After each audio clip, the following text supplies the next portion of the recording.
नमस्कार। आकाशवाणी कटक आंचलिक संवाद पढ़ुछंती मलय रंजन मिश्र।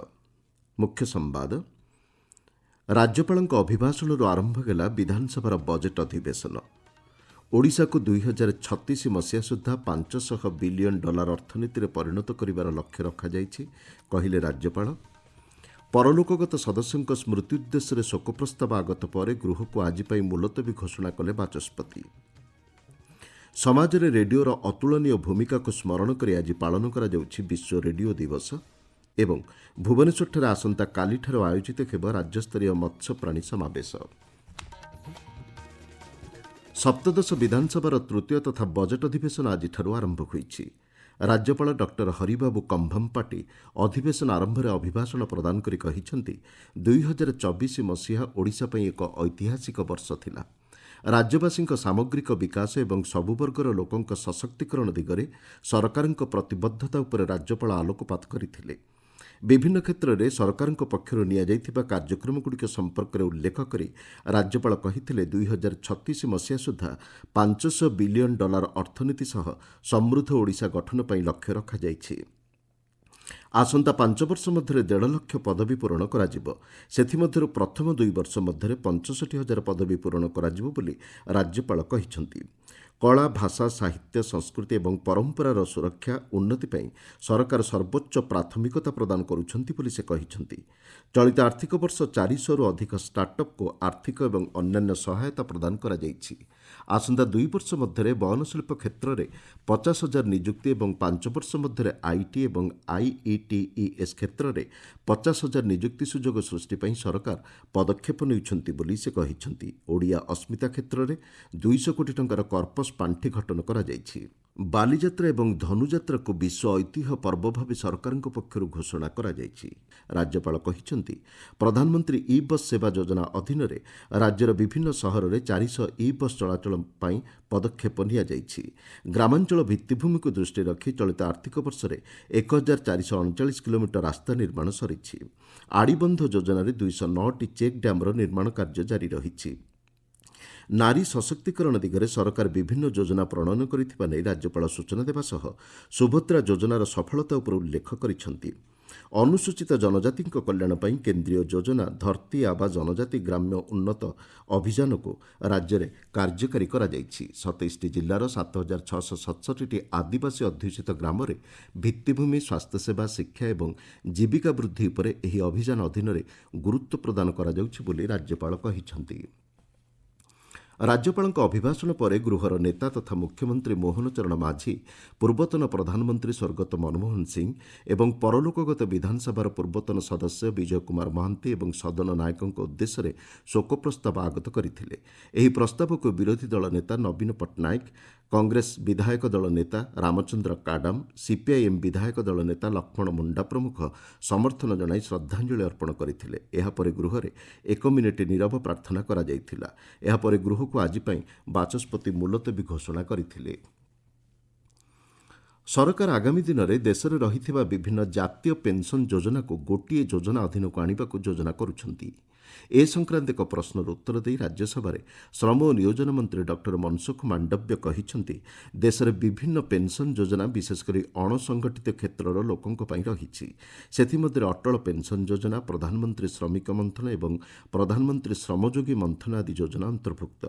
से कहिसंति सरकार योजनागुड़िक सरलीकरण करी सेगुड़िक गोटे व्यवस्था अधीन में परिचालित करने को लक्ष्य रखिछंती।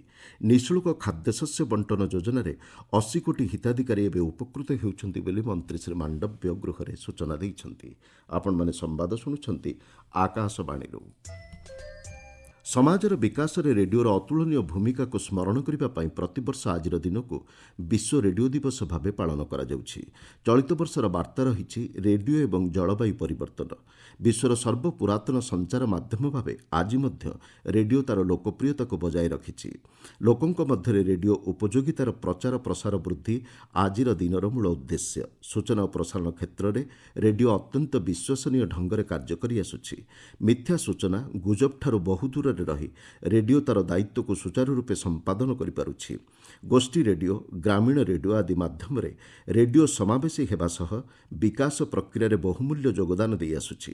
1946 ମସିହା ଆଜିର ଦିନରେ ଜାତିସଂଘ ରେଡିଓର ପ୍ରତିଷ୍ଠା ହୋଇଥିଲା। ପରିବର୍ତ୍ତିତ ପରିବେଶରେ ରେଡିଓ ସମ୍ବାଦ ଏବଂ ମନୋରଞ୍ଜନଧର୍ମୀ କାର୍ଯ୍ୟକ୍ରମଗୁଡ଼ିକ ମୁଖ୍ୟ ମାଧ୍ୟମ ଭାବରେ ଲୋକପ୍ରିୟତା ବଜାୟ ରଖିଛି। ରେଡିଓକୁ ବିଶ୍ୱର ସବୁଠାରୁ ସହଜ ଏବଂ ଶସ୍ତାରେ ଉପଲବ୍ଧ ଗଣମାଧ୍ୟମ ବୋଲି କୁହାଯାଏ। ରେଡିଓ ଦିବସ ଉପଲକ୍ଷେ ଭୁବନେଶ୍ୱର, ବରଗଡ଼ ସହିତ ରାଜ୍ୟର ଅନ୍ୟ କେତେକ ସ୍ଥାନରେ ଆଜି ସ୍ୱତନ୍ତ୍ର କର୍ମଶାଳାର ଆୟୋଜନ କରାଯାଇଛି। ଭୁବନେଶ୍ୱର ଭଞ୍ଜକଳା ମଣ୍ଡପରେ ଆଜି ଆଉଟ୍ରିଚ୍ ଅନ୍ତର୍ଜାତୀୟ ରେଡିଓ ମେଳାର ଆୟୋଜନ କରାଯାଇଛି। ପ୍ରସାର ଭାରତୀ ଅଧ୍ୟକ୍ଷ ନବନୀତ କୁମାର ସେହଗଲ କହିଛନ୍ତି, ଦେଶର ସାଂସ୍କୃତିକ ଏବଂ ଆର୍ଥିକ ବିକାଶ କ୍ଷେତ୍ରରେ ରେଡିଓ ଏକ ଗୁରୁତ୍ୱପୂର୍ଣ୍ଣ ଭୂମିକା ନିର୍ବାହ କରିଥାଏ। ଆକାଶବାଣୀ ବିଶ୍ୱର ସର୍ବାଧିକ ରେଡିଓ ସଞ୍ଚାର ମାଧ୍ୟମ ବୋଲି ବର୍ଣ୍ଣନା କରି ଶ୍ରୀ ସେହଗଲ କହିଛନ୍ତି, ବହୁଜନ ହିତାୟ ବହୁଜନ ସୁଖାୟର ବାର୍ତ୍ତାକୁ ଶ୍ରୋତାଙ୍କ ପାଖରେ ପହଞ୍ଚାଇଥାଏ। ଆକାଶବାଣୀ ମହାନିର୍ଦ୍ଦେଶକ ଡକ୍ଟର ପ୍ରଜ୍ଞା ପାଲିୱାଲ ଗୌର କହିଛନ୍ତି, ଦେଶର ଦୁର୍ଗମ ଅଞ୍ଚଳରେ ମଧ୍ୟ ରେଡିଓ ମାଧ୍ୟମରେ ଲୋକଙ୍କ ପାଖରେ ସମୟୋପଯୋଗୀ ସୂଚନା ପହଞ୍ଚି ପାରୁଛି। ଏହି ଅବସରରେ ନୂଆଦିଲ୍ଲୀଠାରେ ଆୟୋଜିତ ରେଡିଓ ମହୋତ୍ସବ 2025କୁ ସୂଚନା ଓ ପ୍ରସାରଣ ମନ୍ତ୍ରଣାଳୟ ସଚିବ ସଞ୍ଜୟ ଜାଜୁ ଉଦ୍ଘାଟନ କରିଛନ୍ତି। ରେଡିଓ ଦିବସ ଅବସରରେ ଆକାଶବାଣୀ କଟକର ପୂର୍ବତନ କାର୍ଯ୍ୟକ୍ରମ ମୁଖ୍ୟ ତରୁଣକାନ୍ତି ରାଉତ କହିଛନ୍ତି, 2011ରେ ୟୁନେସ୍କୋର ସଦସ୍ୟ ରାଷ୍ଟ୍ରମାନେ ନିଷ୍ପତ୍ତି ନେଇଥିଲେ ଫେବୃଆରୀ 13କୁ ବିଶ୍ୱ ରେଡିଓ ଦିବସ ହିସାବରେ ପାଳନ କରିବେ ଏବଂ 2012ରୁ ନିୟମିତ ଏହା ପାଳିତ ହୋଇ ଆସୁଛି। କିନ୍ତୁ ପ୍ରତିବର୍ଷ ଗୋଟିଏ ବିଷୟବସ୍ତୁ ଦିଆଯାଏ, ଯେପରିକି ଏ ବର୍ଷ ଦିଆଯାଇଛି କ୍ଲାଇମେଟ୍ ଚେଞ୍ଜ, ଜଳବାୟୁ ପରିବର୍ତ୍ତନ ଏବଂ ରେଡିଓ। ଏ ବର୍ଷର ବିଷୟବସ୍ତୁର ଯୋଉ ଧର୍ମ ହେଉଛି ଯେ ଜଳବାୟୁ ପରିବର୍ତ୍ତନକୁ ରୋକିବା ପାଇଁ ରେଡିଓର କ'ଣ ଭୂମିକା ରହିଛି। ରେଡିଓର ଗୋଟେ ଚମକପ୍ରଦ ଭୂମିକା ରହିଛି ଭାବି ପିଢ଼ିଙ୍କୁ ଏ ବିଷୟରେ ସଚେତନ କରିବା ପାଇଁ। ଭୁବନେଶ୍ୱର ବରମୁଣ୍ଡା ବିଜୁ ପଟ୍ଟନାୟକ ପଡ଼ିଆଠାରେ ଆସନ୍ତାକାଲିଠାରୁ 16 ତାରିଖ ପର୍ଯ୍ୟନ୍ତ ରାଜ୍ୟସ୍ତରୀୟ ମତ୍ସ୍ୟପ୍ରାଣୀ ସମାବେଶ 2025 ଅନୁଷ୍ଠିତ ହେବ। ବିଭାଗୀୟ ମନ୍ତ୍ରୀ ଗୋକୁଳାନନ୍ଦ ମଲ୍ଲିକ ଏ ସମ୍ପର୍କରେ ସୂଚନା ଦେଇ ଗତକାଲି ସମାବେଶର ଲୋଗୋ ଏବଂ ମାସ୍କଟ ଉନ୍ମୋଚନ କରିଛନ୍ତି। ଚଳିତ ବର୍ଷ ପାଇଁ ସମାବେଶର ବାର୍ତ୍ତା ରହିଛି ମତ୍ସ୍ୟ ଓ ପ୍ରାଣୀ ପାଳନ, ଜୀବନ ଜୀବିକା, ଜୈବ ସନ୍ତୁଳନ। ଏହି ସମ୍ମିଳନୀରେ ପ୍ରତି ବ୍ଲକରୁ 26 ଜଣ ଲେଖାଏଁ ଚାଷୀ ଯୋଗ ଦେବେ। ଏଥିସହିତ ପ୍ରତ୍ୟେକ ଉପଖଣ୍ଡରୁ 4 ଜଣ ସଫଳ ପ୍ରାଣୀପାଳକ ଏବଂ ମତ୍ସ୍ୟଚାଷୀଙ୍କୁ ଏହି ଅବସରରେ ସମ୍ବର୍ଦ୍ଧିତ କରାଯିବାର କାର୍ଯ୍ୟକ୍ରମ ରହିଛି। ଗଞ୍ଜାମ ଜିଲ୍ଲା ସୁନାପୁର ବେଳାଭୂମିକୁ କ୍ରମାଗତ ଦ୍ୱିତୀୟ ଥର ପାଇଁ ବ୍ଲୁ ଫ୍ଲାଗ ମାନ୍ୟତା ମିଳିଛି। ବ୍ରହ୍ମପୁର ଡିଏଫ୍ଓ ସନି ଖୋକର ଏ ସମ୍ପର୍କରେ ସୂଚନା ଦେଇ କହିଛନ୍ତି, ଚଳିତ ବର୍ଷ ପାଇଁ ବେଳାଭୂମିକୁ ଏହି ମାନ୍ୟତା ପ୍ରଦାନ କରାଯାଇଛି। ଗତବର୍ଷ ମଧ୍ୟ ସୁନାପୁର ବେଳାଭୂମିକୁ ବ୍ଲୁ ଫ୍ଲାଗ ମାନ୍ୟତା ମିଳିଥିଲା ବୋଲି ସେ କହିଛନ୍ତି। ନୟାଗଡ଼ ଜିଲ୍ଲା ପରିଷଦ ସମ୍ମିଳନୀ କକ୍ଷରେ ସଡ଼କ ସୁରକ୍ଷା ଉପରେ ଏକ ସଚେତନତା ଶିବିର ଅନୁଷ୍ଠିତ ହୋଇଛି। ଆଇନରେ ବିଧି ବ୍ୟବସ୍ଥା ଏବଂ ନିୟମ ଆଦି ପ୍ରସଙ୍ଗ ଉପରେ ଶିବିରରେ ଅତିରିକ୍ତ ଜିଲ୍ଲାପାଳ ରୋଜିନା ଦାସ ଏବଂ ଅନ୍ୟ ଅତିଥିମାନେ ଆଲୋଚନା କରିଥିଲେ। ଏହି ଅବସରରେ ଗ୍ରାମୀଣ ଆଇନ ସଚେତନତା କର୍ମୀମାନେ ସାଧାରଣ ଜନତାଙ୍କୁ ସଡ଼କ ସୁରକ୍ଷା ଉପରେ ସଚେତନ କରିବା ସହ ଏକ କ୍ଷୁଦ୍ର ନାଟକ ପରିବେଷଣ କରାଯାଇଥିଲା। ଭଦ୍ରକଠାରେ ଆଜିଠୁ 5 ଦିନିଆ ପଲ୍ଲିଶ୍ରୀ ଏବଂ କୃଷି ଯନ୍ତ୍ରପାତି ମେଳା ଆରମ୍ଭ ହେଉଛି। ସନ୍ଧ୍ୟାରେ ଉଦ୍ଘାଟନୀ ସମାରୋହରେ ମନ୍ତ୍ରିମଣ୍ଡଳର ସଦସ୍ୟ ପୃଥ୍ୱୀରାଜ ହରିଚନ୍ଦନ, ରବିନାରାୟଣ ନାୟକ, ସୂର୍ଯ୍ୟବଂଶୀ ସୁରଜ ପ୍ରମୁଖ ଯୋଗଦେବାର କାର୍ଯ୍ୟସୂଚୀ ରହିଛି।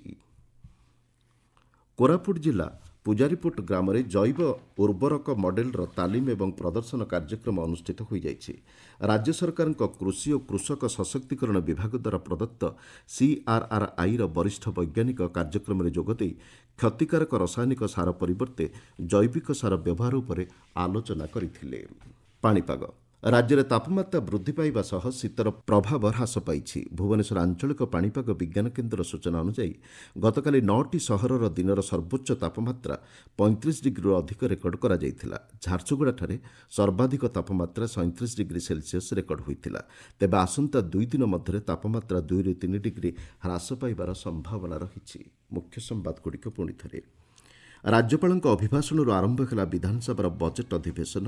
ଓଡ଼ିଶାକୁ 2036 ମସିହା ସୁଦ୍ଧା $500 ବିଲିୟନ ଅର୍ଥନୀତିରେ ପରିଣତ କରିବାର ଲକ୍ଷ୍ୟ ରଖାଯାଇଛି, କହିଲେ ରାଜ୍ୟପାଳ।